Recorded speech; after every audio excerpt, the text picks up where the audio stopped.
ابتدائے نماز میں، ابتدائے اسلام میں جتنے بھی احکامات آئے آہستہ آہستہ تبدیل ہوتے رہے.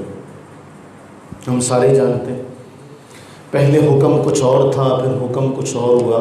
اس کے لیے علیحدہ نشست درکار ہے کہ کن کن احکامات کو گریجولی تبدیل کیا گیا. صرف نماز کے حوالے سے، صرف رفع یدین کے حوالے سے اگر بات کرو، ابتدا میں ہر تکبیر کے ساتھ رفع یدین کیا جاتا تھا، اور یہ حدیثیں صحیح ہیں. ظاہر سی بات ہے کسی حدیث کا صحیح ہونا یا قرآن کے اندر کسی آیت کا ہونا اس بات کی دلیل تو نہیں کہ اس کا حکم بھی باقی ہے یا اس کا حکم ہر ایک کے اوپر لازم ہے. اس کے حکم کی نوعیت کیا ہے؟ قرآن کریم میں تو یہ بھی ہے کہ آپ سے شراب کے بارے میں پوچھتے ہیں، جوئے کے بارے میں پوچھتے ہیں، آپ انہیں کہہ دیجیے اس میں فائدہ بھی ہے، اثم کبیر گناہ بھی ہے، لیکن اس میں کچھ نہ کچھ فائدہ بھی. وَإِثْمُهُمَا أَكْبَرُ مِن نَفْعِهِمَا، لیکن اس کا گناہ اس کے نفع سے زیادہ ہے. تو کیا اس آیت کو دلیل بنا کے کوئی آدمی شراب پیے تو پی سکتا؟ وہ کہ جی قرآن میں لکھا ہے لا تقربوا الصلاۃ وانتم سکارا، کہ نشے کی حالت میں ہو تو نماز کے نزدیک نہ جاؤ. یہ آیت بھی تو قرآن میں. اسی طرح احادیث کی کتابوں میں بھی بہت ساری ایسی احادیث ہیں جن کے اوپر زمانے کے ساتھ ساتھ، وقت کے گزرتے کے ساتھ ساتھ ان پر عمل جو ہے وہ کرنا موقوف کر دیا گیا یا چھوڑ دیا گیا. حدیث آپ کے سامنے سنن ابن ماجہ کی 861 نمبر روایت ہے. عبداللہ بن عبید بن عمیر روایت کرتے ہیں کہ کان رسول اللہ صلی اللہ علیہ وسلم یرفع یدیہ مع کل تکبیرۃ فی الصلاۃ المکتوبہ. رسول اللہ صلی اللہ علیہ وسلم فرض نماز میں ہر تکبیر کے ساتھ ہاتھ اٹھاتے تھے، ہر تکبیر کے ساتھ. شیخ البانی نے اس پہ کیا تبصرہ کیا ہے؟ یہ روایت صحیح ہے. آگے چلتے حضرت عبداللہ ابن عمر سے اسی کو دکھائیے گا. عبداللہ ابن عمر رضی اللہ عنہما سے روایت ہے انہو کان یرفع یدیہ مع کل تکبیرہ. عبداللہ ابن عمر ہر نماز کے ہر تکبیر کے ساتھ اپنے ہاتھوں کو اٹھایا کرتے تھے. یہ روایت بھی صحیح ہے. جابر بن عبداللہ رضی اللہ عنہ سے روایت ہے یرفع یدیہ فی کل تکبیرۃ من الصلاۃ. نماز کی ہر تکبیر کے ساتھ ہاتھ اٹھایا کرتے تھے. پھر اس کے بعد دونوں سجدوں میں بھی رفع یدین کیا جاتا تھا. عبداللہ ابن عمر بیان کرتے انہو کان یرفع یدیہ فی کل خفض و رفع. جب بھی جھکتے، جب اٹھتے، رکوع میں، سجود میں، قیام میں، بیٹھتے ہوئے، دونوں سجدوں کے درمیان رفع یدین کرتے تھے. یزعم ان رسول اللہ صلی اللہ علیہ وسلم کان یفعل ذلک، اور ان کا خیال یہ تھا کہ یہ رسول اللہ صلی اللہ علیہ وسلم سے اسی طرح ثابت ہے. اس کو بھی شیخ البانی نے کہا کہ یہ صحیح ہے، اسنادہ صحیح ہے. پھر سیدنا ابو ہریرہ رضی اللہ عنہ سے بھی یہ روایت مروی ہے کہ سارے مقامات کے ساتھ ساتھ دونوں سجدوں کے درمیان بھی سجدہ کیا جاتا تھا. شیخ البانی اس کو بھی صحیح کہتے. تو اب جو ہم نے مسائل پڑھے، آغاز نماز کے ساتھ ہر تکبیر کے اوپر رفع یدین، رکوع سے پہلے، رکوع کے بعد، سجدے سے پہلے، دونوں سجدوں کے درمیان، بلکہ سلام سے پہلے بھی رفع یدین کیا جاتا تھا. اب کیا ہوا؟ وہ رفع یدین جو تھا، جب ہم نے ایک روایت پڑھی، اب جامع ترمذی کی یہ روایت ہے، اس کے سنانے سے پہلے میں ایک ویڈیو آپ کو دکھاتا چلوں، پھر آپ کے اوپر فیصلہ رکھتا ہوں. اس کا سوال ہوا مفتی صاحب سے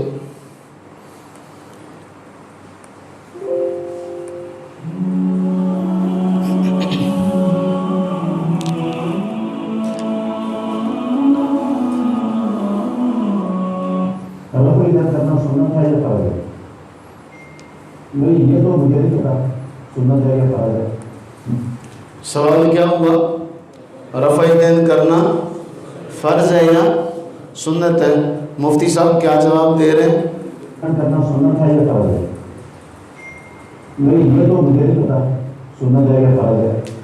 یہ تو مجھے نہیں پتا کہ سنت ہے یا اب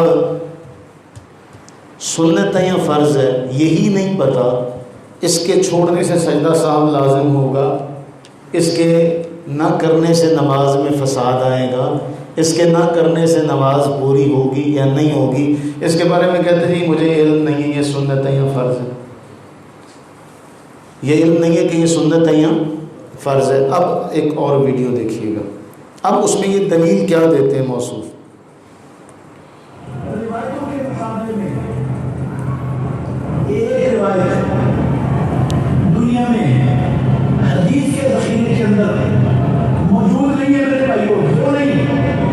اللہ کے گھر میں بیٹھا ہوں، ایک روایت حدیث کے ذخیرے میں موجود نہیں ہے جس میں صحابی کا نام بھی موجود ہو، صحابی بول رہا ہو کہ میں نے رسول مکرم صلی اللہ علیہ وسلم کو نماز پڑھتے ہوئے دیکھا، آپ نے رکوع کیا اور رفع یدین نہیں کیا، آپ رکوع سے اٹھے اور رفع یدین نہیں کیا۔ اس طرح 1.5 لاکھ صحابہ میں سے کسی ایک صحابی کے نام سے ایک روایت دنیا میں حدیث کے ذخیرے کے اندر موجود نہیں ہے۔ انصاف کا جادو آپ کے ہاتھ میں، انصاف آپ نے کرنا ہے۔ میں صرف بتا رہا ہوں 50 صحابہ کہتے ہیں کہ رسول مکرم جب رکوع جا کے رفع یدین کرتے، جب رکوع سے سر اٹھاتے رفع یدین کرتے، اور 1.5 لاکھ صحابہ میں سے ایک صحابی بھی یہ لفظ بیان نہیں کرتا کہ اللہ کے نبی نے رکوع کیا اور رفع یدین نہیں کی، رکوع سے اٹھے اور رفع یدین نہیں کی، یا ایک صحابی بھی یہ لفظ بیان نہیں کرتا کہ رسول مکرم صلی اللہ علیہ وسلم نے رکوع جاتے ہوئے یا رکوع سے سر اٹھاتے ہوئے رفع یدین کرنے سے روک دیا تھا۔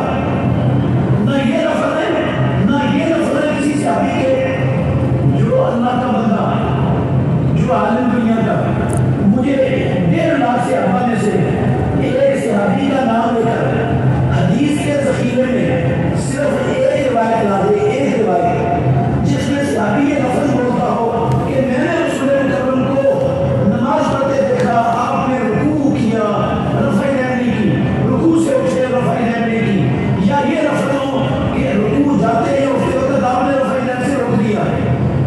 جو وہ عالم کہے گا انشاءاللہ منہ مانگا انعام دوں گا، ایک روایت چاہیے ایک صحابی کے نام سے دنیا میں حدیث کے ذخیرے سے۔ ان لوگوں کو بیماری ہے انعامات بانٹنے کی، ان لوگوں کو یہ بیماری ہے، کیوں کشمیر کے نام پہ ساری زندگی کھاتے رہے، اب اور کچھ نہیں ملا تو توپوں کا رخ ان کی طرف ہماری طرف کر لیا، سارا زور اس بات پہ لگا دیا کہ جی سارے ذخیرہ حدیث میں سے ایک بھی حدیث۔ اچھا یہ جو نقطہ ہے یہ کیا ہے؟ کسی کا کوئی چلاک تھے، میں کسی خاص برادری سا مخصوص نہیں کرتا، کسی کا باپ فوت ہو گیا، اب بیٹے اکٹھے ہوئے، بیٹوں نے کہا کہ جس نے ہمارے ابا جی سے قرضہ لینا ہے وہ سامنے آئے تو ہم اس کو قرضہ دے دیں گے۔ اب جنہوں نے باپ سے پیسے لینے تھے وہ سامنے آ گئے، بہت زیادہ تھے۔ اب بیٹوں کو جو چالاکی سوچی، جو یہاں انہوں نے کی موصوف نے، وہ چالاکی یہ سوچی دیں گے سب کو، پر جنہوں ابا کہے گا دیں گے سب کو، پر جس کو ابا کہے۔ میں ان کو انہی کا چیلنج لوٹاتے ہوئے کہتا ہوں پورے ذخیرہ حدیث میں سے ایک بھی حدیث جس میں رسول اللہ صلی اللہ علیہ وسلم نے فرمایا ہو، جس میں رسول اللہ صلی اللہ علیہ وسلم نے فرمایا ہو، ہم بھی وہی پھر تمہاری بات تمہارے اوپر، جس میں رسول اللہ صلی اللہ علیہ وسلم نے فرمایا ہو کہ رکوع سے پہلے رفع یدین کرو،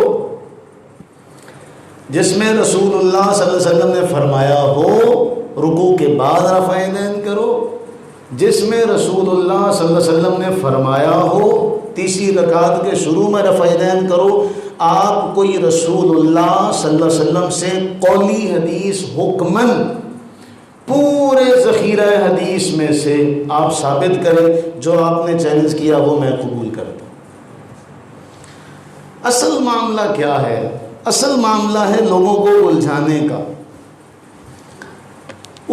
کا معاملہ ہے. پہلے تو آپ یہی آج تک ثابت نہیں کر سکے کہ یہ ہے کیا، جبکہ آپ کے تمام اکابرین، شیخ الاسلام ابن تیمیہ کا فتویٰ میں نے آپ کو دکھایا تھا پہلے بھی، اس میں بھی انہوں نے لکھا جمہور علماء کے نزدیک مستحب ہے.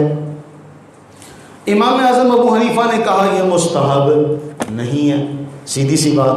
پھر یہ سنن نسائی کے اندر یہ اس کا تعلیقات السلفیہ، اس کے اندر لکھا ہوا ہے کہ رسول اللہ صلی اللہ علیہ وسلم کے اس عمل کے بارے میں ہم یہ تعویل کریں گے کہ آپ نے کبھی رفع یدین کیا، کبھی نہیں کیا، تاکہ کرنا نہ کرنا دونوں سنت ہو جائیں، نہ کرنا بھی جائز ہو جائے، نہ کرنا بھی جائز ہو جائے. یہ آپ کے محدث نے لکھا. پھر فتاوی علماء حدیث آپ نے چیلنج کیا، تو آپ چیلنج کرنے سے پہلے کم از کم اپنے اکابرین کو ہی پڑھ لیتے. فتاوی علماء حدیث کا صفحہ ہے 153، اس میں لکھتے ہیں کہ اہل حدیث کا مذہب ہے کہ نماز میں رکوع کرتے ہوئے اور اس سے سر اٹھاتے ہوئے دونوں ہاتھ مثل تکبیر تحریمہ کے کانوں تک اٹھانے مستحب ہے. کیا ہے؟ مستحب ہے. اب اس کے اندر آگے دلیل بڑی کمال کی انہوں نے دی. کہا کہ اگر کبھی کسی صحابی سے اس طرح کی کوئی روایت آ جائے جس میں انہوں نے رفع یدین نہیں کیا ہو، تو کہتے ہیں جن روایتوں میں آیا ہے کہ کسی ایک آدھ صحابی نے یہ بھی ڈنڈی ماری ہے، کسی ایک آدھ صحابی نے رفع یدین نہیں کی، تو ان کو نماز کے ضروری ارکان، نماز کے حاضرین کو ضروری ارکان بتانے مقصود ہے، اس لیے انہوں نے رفع یدین نہیں کیا. جملہ سمجھے؟ کہتے ہیں کہ کسی ایک آدھ صحابی نے اگر نہیں نہ کیا، میں عبارت پڑھ دیتا ہوں پھر اس کو اپنے لفظوں میں سمجھاؤں گا. کسی ایک آدھ صحابی نے رفع یدین نہیں کی، ان کو نماز کے ضروری ارکان خصوصاً قومہ، جلسہ، اعتدال وغیرہ جن میں لوگ عموماً سستی کیا کرتے ہیں، ان کی نسبت حاضرین کو تنبیہ کرنی مقصود ہوتی ہے، نہ کہ امور مستحبہ کا بیان بھی. یعنی اس کا مطلب یہ ہے کہ جس نے لوگوں کو بتانے کے لیے رفع یدین چھوڑ دیا، اس کا مطلب ہے کہ یہ مستحب ہے، اس لیے چھوڑا تاکہ حاضرین کو پتہ چلے یہ جو لازم امر ہے وہ نہ چھوڑنا، اس کو چھوڑ بھی دو تو کوئی حرج والی بات. اب آگے چلتے ہیں اسی فتاوی علماء حدیث کا صفحہ 160. اب آپ چیلنج کرتے ہیں اور آپ کے علماء لکھتے ہیں علماء حقانی پر پوشیدہ نہیں ہے کہ رکوع میں جاتے اور رکوع سے اٹھتے وقت رفع یدین کرنے میں لڑنا جھگڑنا تعصب اور جہالت سے خالی نہیں. تو آپ چیلنج کرتے پھر رہے ہیں، تو اپنے علماء کے اقوال کی روح سے تعصب بھی آپ میں ہے، جہالت بھی آپ میں ہے. کیونکہ میں نے تو گزشتہ درس میں یہ بات کہی کہ ہمارے نزدیک اس کے کرنے نہ کرنے کوئی فرض واجب کی کچھ نہیں ہوتا. ہمارے نزدیک رسول اللہ علیہ الصلوۃ والتسلیم کی یہ جو صحابہ کرام علیہ رضوان کے دلائل ہیں، ان کے لیے ان کی روشنی میں ہم نہیں کرتے، لیکن کرنے والوں کے بارے میں ہمارے علماء کرام نے کوئی بھی سخت جملہ کہنے سے منع فرمایا. اور ہم کہتے ہیں اگر کوئی کرتا ہے تو ٹھیک ہے، لیکن آپ کی طرف سے یہ تعصب اور جہالت یہ غیر مناسب ہے. اب میں وہ ساری احادیث آپ کے سامنے رکھتا ہوں. جامع ترمذی کی یہ روایت ہے، عبداللہ ابن مسعود رضی اللہ تعالیٰ عنہ اس کو بیان کرتے ہیں. عبداللہ ابن مسعود رضی اللہ عنہ بیان کرتے ہیں کہ الا اصلی بکم صلاۃ رسول اللہ صلی اللہ علیہ وسلم، کیا میں تمہیں رسول اللہ صلی اللہ علیہ وسلم کی نماز پڑھ کر نہ دکھاؤں؟ تو انہوں نے انہوں نے نماز پڑھی. فلم یرفع یدیہ الا فی اول مرہ، سوائے پہلی بار کے دوبارہ ہاتھ. اب اس پر تبصرہ کرتے ہوئے امام ترمذی کہتے ہیں حدیث ابن مسعود حدیث حسن وَبِهِ يَقُولُ غَيْرُ وَاحِدٍ مِّنْ أَهْلِ الْعِلْمِ مِنْ أَصْحَابِ النَّبِيِّ صلی اللہ علیہ وسلم وَالتَّابِعِينَ کہ کثیر تعداد میں صحابہ کرام علیہم رضوان اہل علم صحابہ، کون؟ اہل علم صحابہ اور تابعین کا یہی قول ہے، اسی پر عمل ہے۔ کس پر؟ عبداللہ ابن مسعود رضی اللہ عنہ کی حدیث پر۔ اور شیخ البانی پھر اس کو کیا کہہ رہے ہیں؟ صحیح کہہ رہے ہیں۔ اب امام ترمذی نے اس پر تبصرہ کیا کیا؟ وَبِهِ يَقُولُ غَيْرُ وَاحِدٍ مِّنْ أَهْلِ الْعِلْمِ مِنْ أَصْحَابِ النَّبِيِّ صلی اللہ علیہ وسلم، دکھا دیجیے کہ کثیر اہل علم صحابہ کا یہی عمل ہے۔ اس کے بعد اگلی روایت یہی رکھیے گا، سنن ابو داؤد کی یہ روایت ہے، 748 نمبر ہے، عبداللہ ابن مسعود سے۔ اس میں بھی یہی جملہ ہے عبداللہ ابن مسعود سے کہ فصلى فلم يرفع يديه الا مرہ، شیخ البانی نے اس کو بھی صحیح کہا۔ پھر سنن ابو داؤد کی روایت نمبر 751، اس کو بھی شیخ البانی نے صحیح کہا۔ پھر سنن نسائی کی روایت، عبداللہ ابن مبارک علیہ رحمہ کا نام یاد رکھیے گا، سنن نسائی، جس روایت پر تبصرہ کرتے ہوئے التعلیقات السلفیہ کے شارح نے لکھا کہ کرنا نہ کرنا دونوں ثابت ہے، کرنا نہ کرنا۔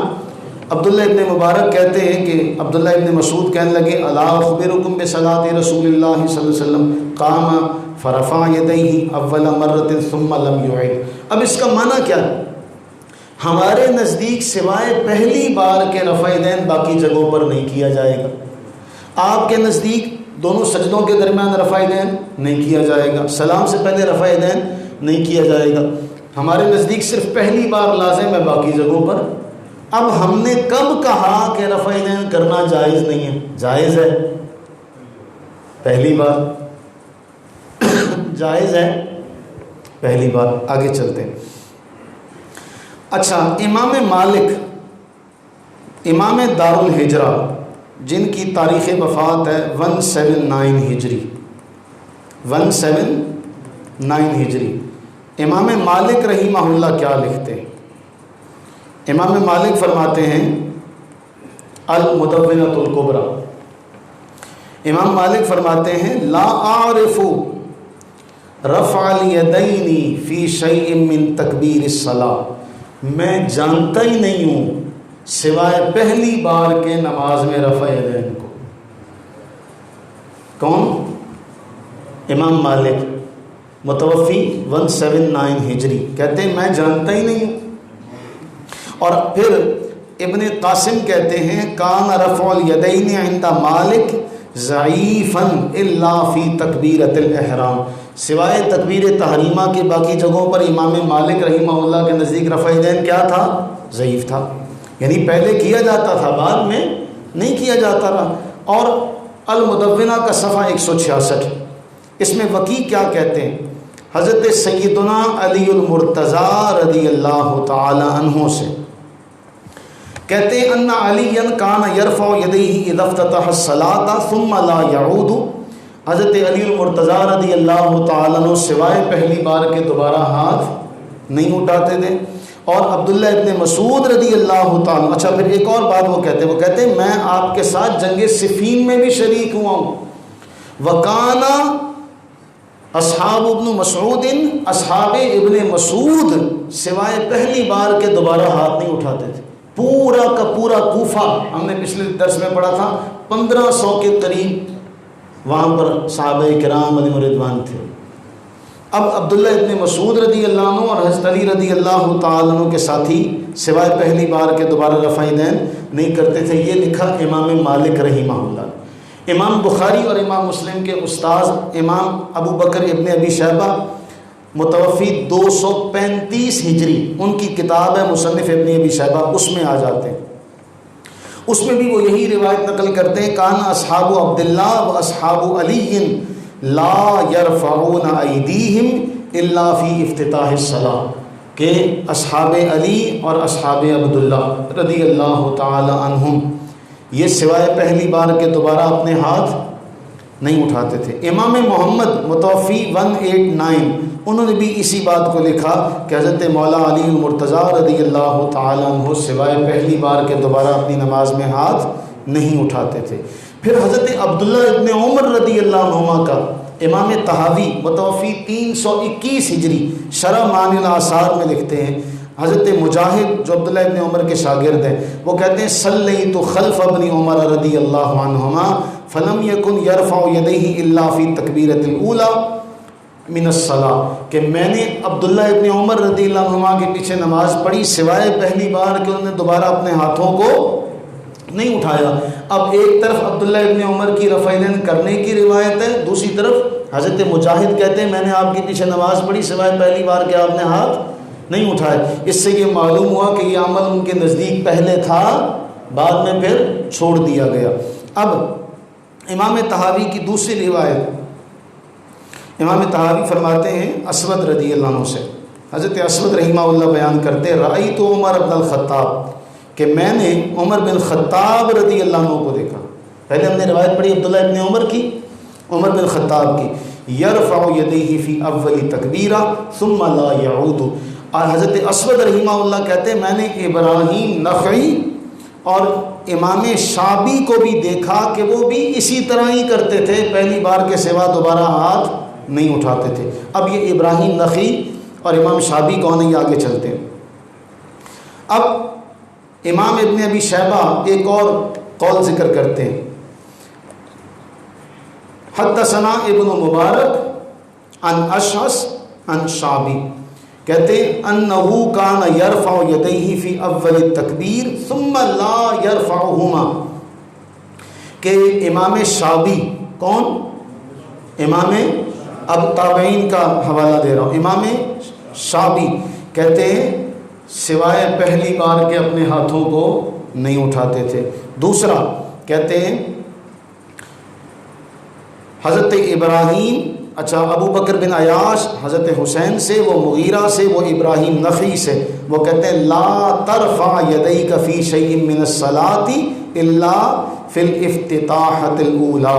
اب یہ جو سند ہے اس کو آپ کے امام شیخ زبیر علی زئی نے اپنی کتاب نور العینین میں حسن کہا ہے۔ تابعی کی اس روایت کو شیخ زبیر علی زئی نے کیا کہا، حسن کہا۔ آگے چلتے ہیں۔ اب امام ابن ابی شیبہ لکھتے ہیں کہ حضرت اسود کہتے ہیں میں نے حضرت عمر فاروق رضی اللہ عنہ کے پیچھے نماز پڑھی، انہوں نے سوائے پہلی بار کے ہاتھ نہیں اٹھائے۔ اور عبد الملک کہتے ہیں میں نے امام شعبی نمبر 1، ابراہیم نخعی نمبر 2، ابو اسحاق نمبر 3، ان تینوں تابعین کو دیکھا کہ سوائے پہلی بار کے ہاتھ نہیں اٹھائے۔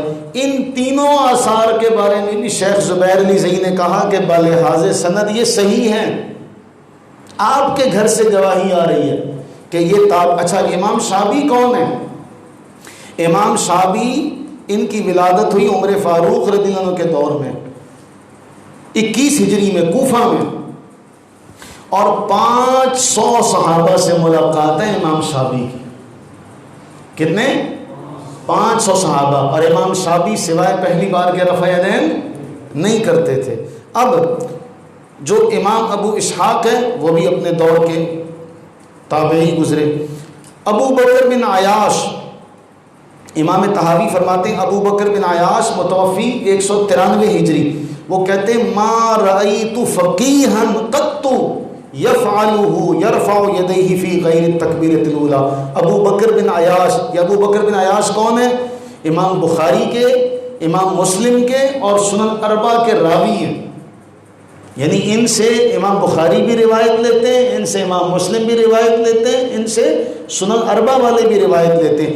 ابو بکر بن عیاش کہتے ہیں میں نے کسی فقیہ کو نہیں دیکھا کہ اس نے سوائے پہلی بار کے دوبارہ ہاتھ اٹھائے۔ تو بات یہ سمجھنے کی ہے کہ اتنے سارے ائمہ، فقہا، تابعین یہ روایت کرتے ہیں کہ سوائے پہلی بار کے دوبارہ ہاتھ نہیں اٹھائے جائیں گے۔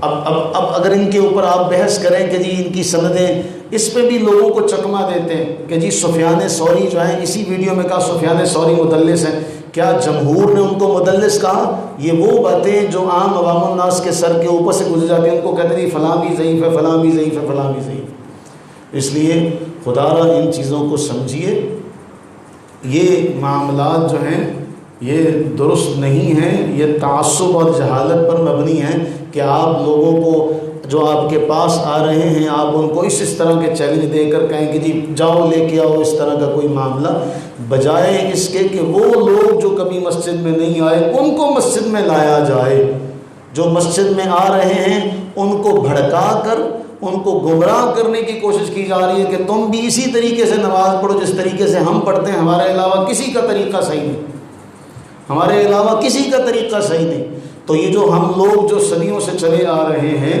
کہ سیدھا سیدھا آپ کھل کے کہیں کہ آپ کو امام اعظم ابو حنیفہ رحمہ اللہ سے بغض ہے، آپ کو احناف سے بغض ہے، یہ بغض آپ کو چین نہیں لینے دیتا، اس لیے آپ یہ چیلنج کرتے ہیں کہ جی میں اس طرح کروں گا، میں اس طرح کروں گا۔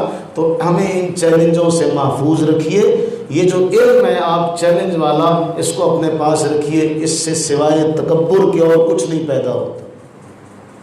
ہم تو یہ کہتے ہیں آپ اگر یہ بھی کرتے ہیں، میں نے اس دن بھی یہ بات کہی تھی، اس کو کہہ کر دوبارہ سمیٹتا ہوں، اس شاخ نے یہ کہا، ڈاکٹر حمید اللہ رحمہ اللہ، ڈاکٹر غلام مرتضیٰ ملک اور ہمارے دیگر اکابرین نے یہ کہا کہ اللہ نے اپنے محبوب کی ساری سنتوں کو آباد رکھا، اس نے یہ چاہا ہی نہیں کہ محبوب نے جس طرح سے بھی ایک بار نماز پڑھی ہے اس طریقے کو اللہ نے زندہ رکھا، اس طریقے کو اللہ نے زندہ رکھا۔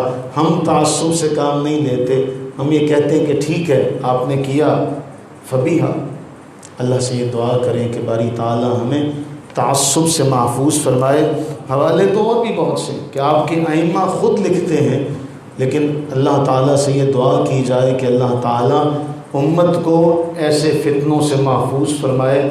اگر اس وقت ابھی گزشتہ دن بیت المقدس میں نماز پڑھنے والوں پر اسرائیلی فوج نے یلغار کی، کیا اسرائیلی فوج نے یلغار کرتے ہوئے یہ پوچھا کہ تم میں جو رفع دین کرتا ہے وہ سنت کے مطابق ہے، جو رفع دین نہیں کرتا وہ سنت کے مطابق نہیں ہے، جو اس طرح کرتا اس کو مارا جائے، جو اس طرح نہیں کرتا اس کو نہ مارا جائے؟ ان کے نزدیک تو ساری کلمہ گو۔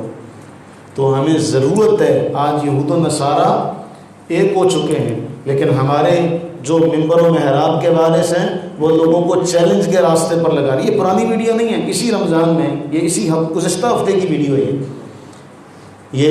اور یہ چیلنج پہلے بھی دیا تھا انہوں نے، فیس بک کے اوپر موجود ہے، اور یہ جو گزشتہ ہفتے کی ویڈیو یہ میرے پاس میسنجر پر موجود ہے۔ تو یہ چیلنج کا رستہ آپ جو لوگوں کو بار بار دعوت دیتے ہیں اس سے گریز کیجئے، ورنہ پھر تیر و ترکش تو ہمارے پاس بھی ہے، خالی تو ہمارے لوگ بھی نہیں بیٹھے ہوئے۔ اللہ سے یہ دعا کریں کہ اللہ تعالی ہمیں موجودہ حالات کے فتنوں کو سمجھنے کی توفیق و ہمت نصیب فرمائے، اور ہم سب کو متحد ہو کر عالم کفر کا مقابلہ کرنے کی ان کی سازشوں کو جاننے کی توفیق عطا فرمائے۔ آمین ثم آمین۔